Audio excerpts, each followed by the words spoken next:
तू भजन तुला गाणं नाही कुणाच्या बापाचं आरक्षण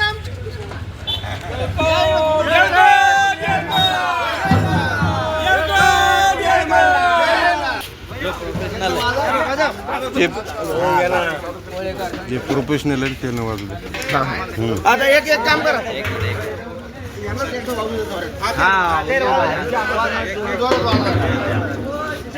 अरे ज्यांचे त्यांना देऊन टाका.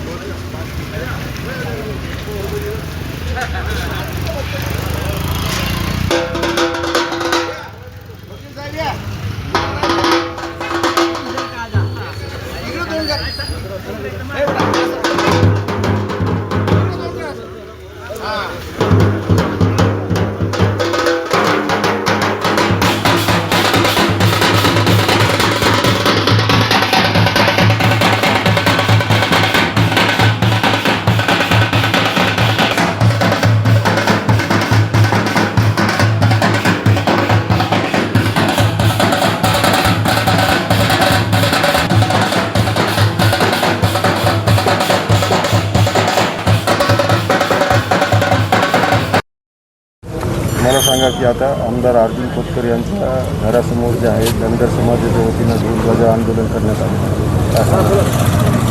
आत्ताच आमच्या जालना तालुक्यातील सर्व धनगर समाज बांधव आमचे नेते आमदार सन्माननीय अर्जुनराव खोतकर साहेब यांच्या निवासस्थानासमोर आले आणि खोतकर साहेब आत्ताच त्यांना भेटून मुंबईला रवाना झाले.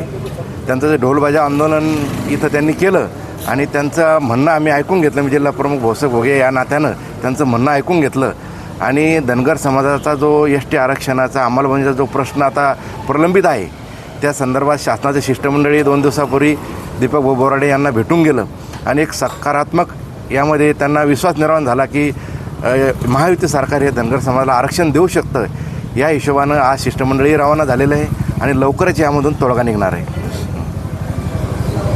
सांगा तुम्ही की या ठिकाणी ढोलबाजा आंदोलन केले, हो. काय कारण आहे बोलता? आज आम्ही सर्व आमच्या कमिटीचं आणि दीपक बोराडे साहेबाचं आमचे उपोषणकर्ते जे दीपक भाऊ बोराडे आमचं सर्वांचं एक असं ठरलं होतं की आज सर्व स्थानिक आमदाराच्या घरासमोर ढोल बजाव आंदोलन धनगर समाज ST आरक्षणाची अंमलबजावणी करायसाठी सर्व स्थानिक आमदाराच्या घरासमोर आम्हाला ढोल बजाव आंदोलन करायचं होतं. त्या ह्याने आम्ही सर्व स्थानिक आमदाराचे आमचे आमदार अर्जुन भाऊ खोतकर यांच्या घरासमोर आम्ही सर्व धनगर समाज बांधव येऊन ST आरक्षणाची अंमलबजावणी व्हावी हे आमचा संदेश मुंबईपर्यंत पोहोचावा यासाठी आम्ही ढोल बजाव आंदोलन करण्याकरता इथं आलो आणि आम्ही इथं ढोल बजाव आंदोलन केलेलं आहे समाज बांधवाला सर्व घेऊन. अर्जुन खोतकरांनी तर मध्यस्थी करण्याचा प्रयत्न केला. हो त्यांनी तर प्रयत्न केला आणि अर्जुन भाऊ खोतकर तर रोज तिथं येऊन भेट देत आहे. पण आमचं एक ठरलंच होतं की स्थानिक आमदाराच्या सर्व स्थानिक आमदारांच्या महाराष्ट्रात सर्व स्थानिक आमदारांच्या व खासदारांच्या घरासमोर ढोल बजाव आंदोलन आज करायचं होतं. आज शिष्टमंडळ तुमचं गेले मुंबईला? हो शिष्टमंडळ आज मुंबईला गेलेलं आहे. आम्हाला जे मुख्यमंत्र्याचं जे सूचना पत्र आलं वरून त्या पत्राच्या हिशोबाने तज्ज्ञ मंडळीनं एक अहवाल तयार करून ती तज्ज्ञ मंडळी मुख्यमंत्र्याच्या भेटीसाठी गेलेली. नाव काय? शिवप्रकाश चितळकर.